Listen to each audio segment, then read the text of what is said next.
फातिमा की रानी माँ, प्रभु यीशु की माँ, आसरा तू ही है माँ।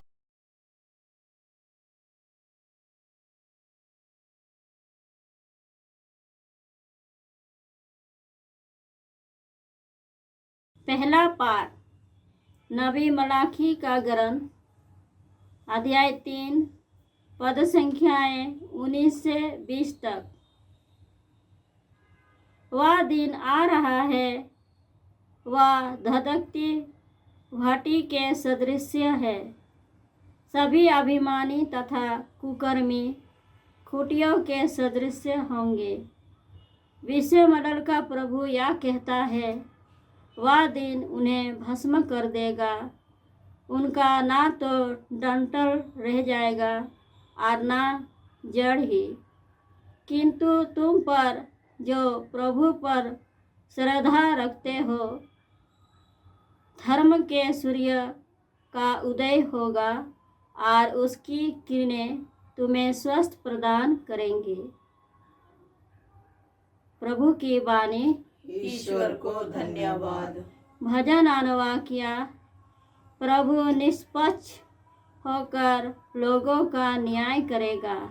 प्रभु निष्पक्ष होकर लोगों का न्याय करेगा। बिना बजाकर प्रभु के आदर में भजन गाकर सुनाओ। तुरही और नरसिंगा बजाकर अपने प्रभु ईश्वर का जयकार करो। अनुवाक्या। प्रभु निष्पक्ष होकर लोगों का न्याय करेगा। प्रभु निष्पक्ष होकर लोगों का न्याय करेगा। समुद्र की लहरें गरज उठे, पृथ्वी और उसके निवासी जयकार करे। नदियाँ तालियाँ बजाए और पर्वत आनंदित हो उठे। अनुवाक्या। प्रभु निष्पक्ष होकर लोगों का न्याय करेगा। प्रभु निष्पक्ष होकर लोगों का न्याय करेगा। क्योंकि प्रभु पृथ्वी का न्याय करने आ रहा है। वह न्यायपूर्वक संसार का शासन करेगा। वह निष्पक्ष होकर लोगों का न्याय करेगा। अनुवाक्या।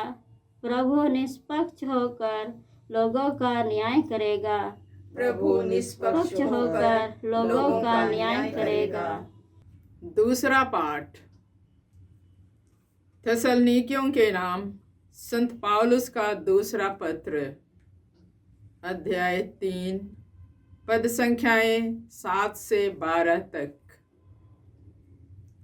आप लोगों को मेरा अनुसरण करना चाहिए। आप यह स्वयं जानते हैं, आपके बीच रहते समय हम अकर्मण्य नहीं थे। हमने किसी के यहाँ मुफ्त में रोटी नहीं खाई, बल्कि हम बड़े परिश्रम से रात दिन काम करते रहे, ताकि आप लोगों में से किसी के लिए भी भार ना बन जाए।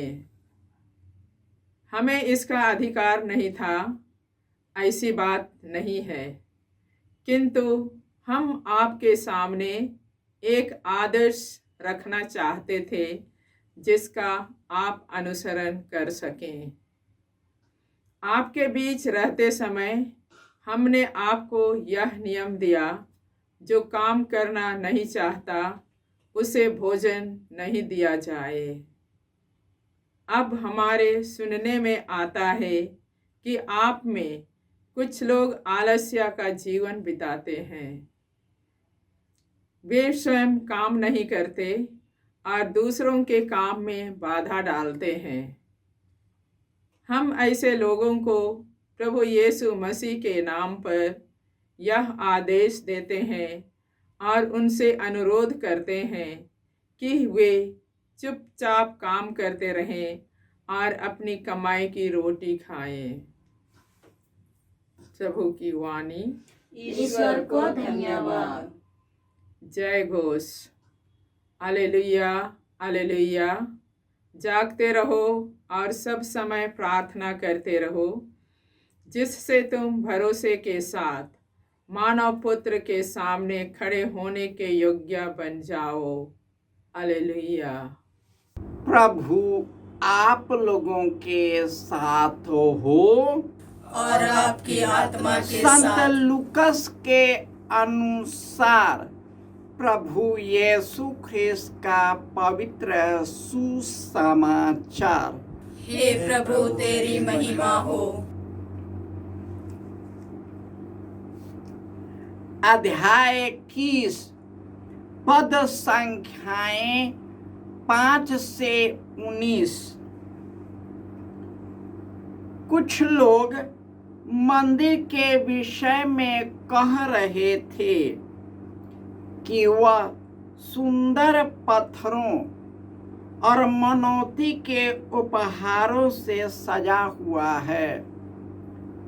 इस पर यीशु ने कहा, वे दिन आ रहे हैं जब जो कुछ तुम देख रहे हो उसका एक पत्थर भी दूसरे पत्थर पर नहीं पड़ा रहेगा, सब ढा दिया जाएगा। उन्होंने यीशु से पूछा, गुरुवर, यह कब होगा और किस चिन्ह से पता चलेगा कि यह पूरा होने को है? उन्होंने उत्तर दिया, सावधान रहो, कोई तुम्हें नहीं बहकाए, क्योंकि बहुत से लोग मेरा नाम लेकर आएंगे और कहेंगे, मैं वही हूँ। और वह समय आ गया है, उनके अनुयायी नहीं बनो।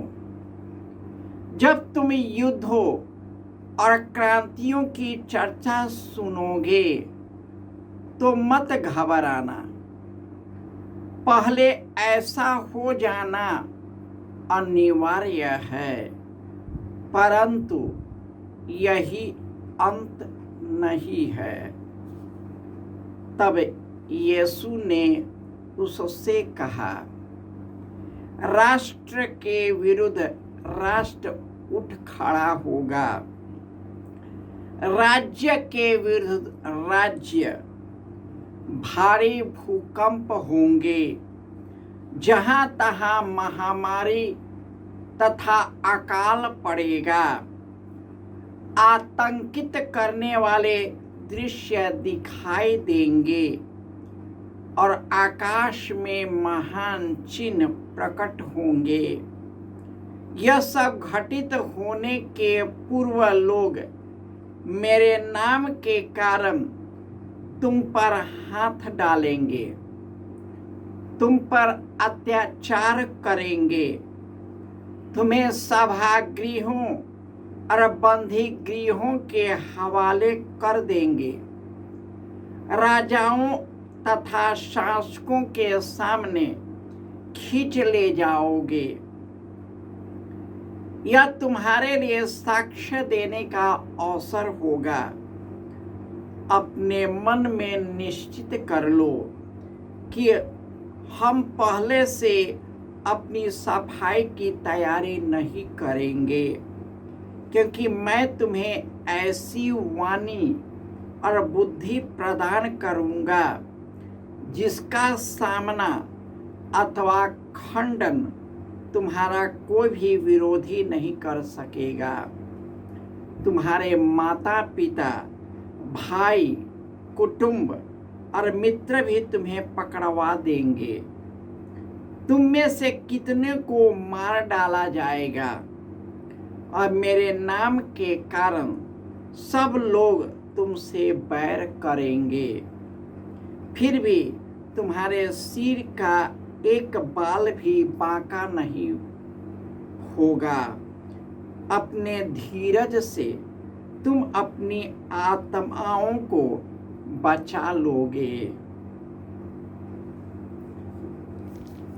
यह प्रभु का सुसमाचार है। हे क्रिस्त तेरी स्तुति हो।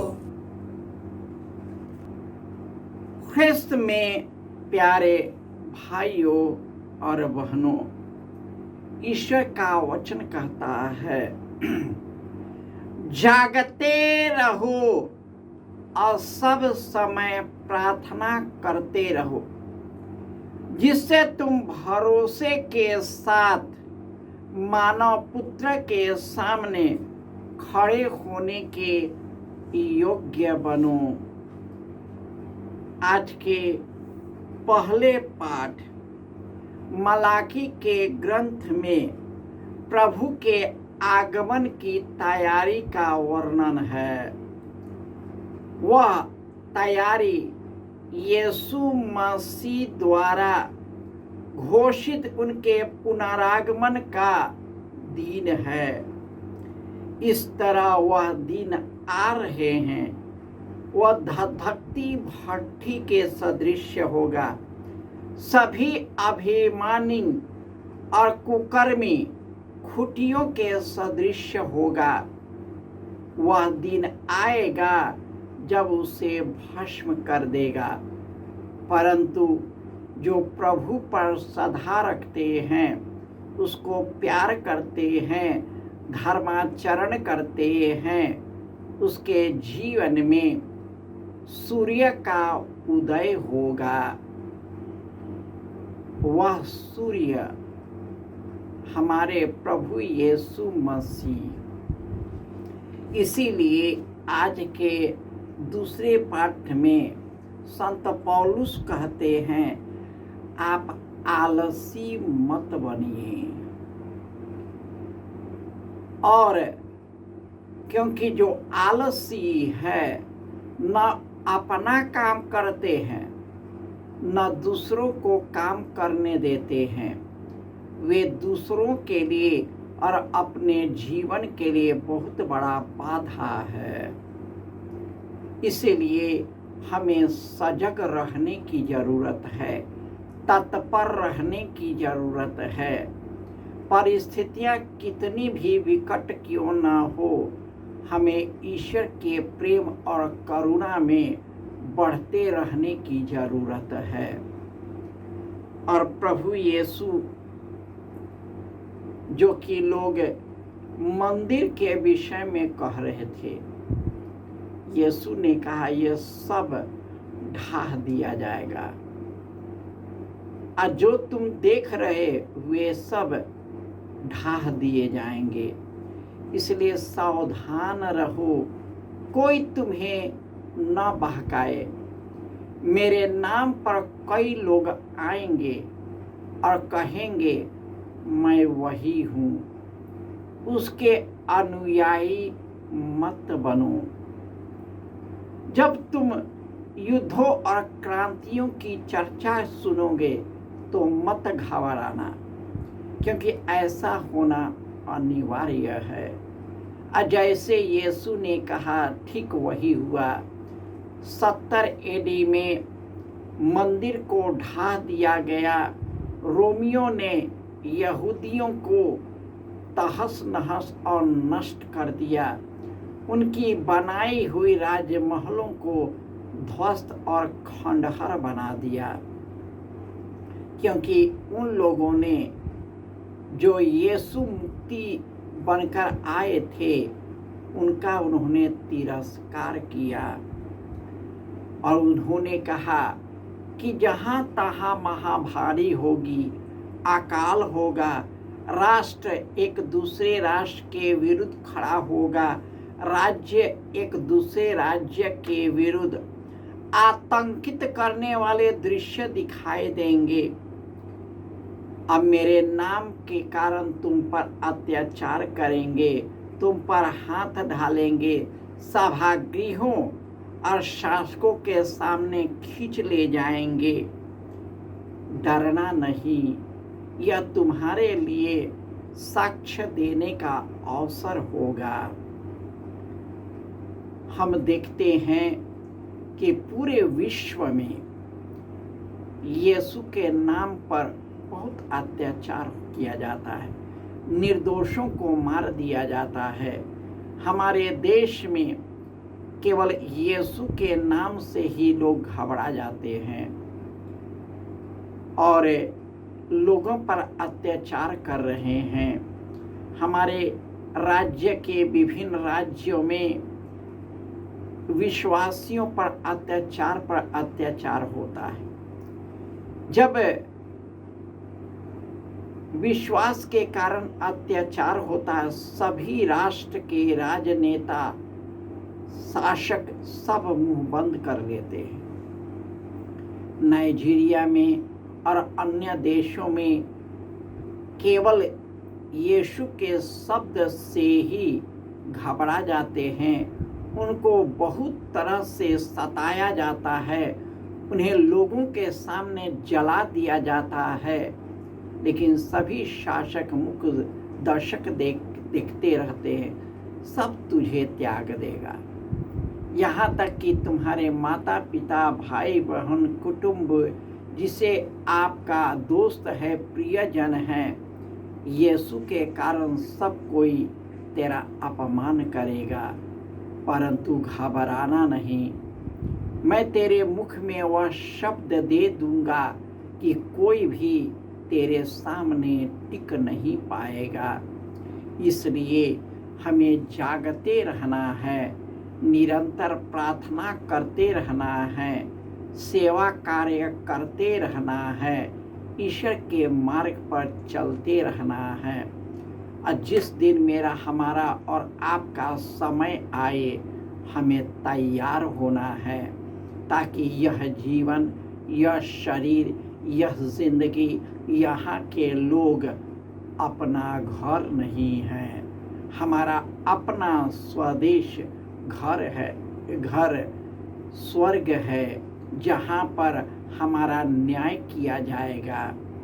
यदि हमने यीशु के बताए मार्ग पर चला है, उसके मिशन कार्य को करने के लिए तत्पर रहा है, उससे जुड़ करके पवित्र जीवन जीने के लिए अपने आप को समर्पित किया है, तो हम अंतिम दिन ईश्वर के सामने खड़े हो सकते हैं और ईश्वर हमारा न्याय कर सकता है और हम उस न्याय में खड़े उठ सकते हैं। अतः हमें प्रार्थना करने की ज़रूरत है। दुख आएगा, समस्या आएगा, बीमारी आएगी, सतावट आएगा, शोषण होगा, अत्याचार होगा। यीशु के नाम पर कई लोगों को सताया जाएगा, जैसे आज हमारे देश और अन्य देशों में हो रहा है, परंतु यही जीवन का अंत नहीं है। यीशु ने अपनी मृत्यु द्वारा हमें अनंत जीवन से विभूषित करता है, वही हमें अनंत जीवन प्रदान करेगा जो देने का वादा किया है। जय यीशु।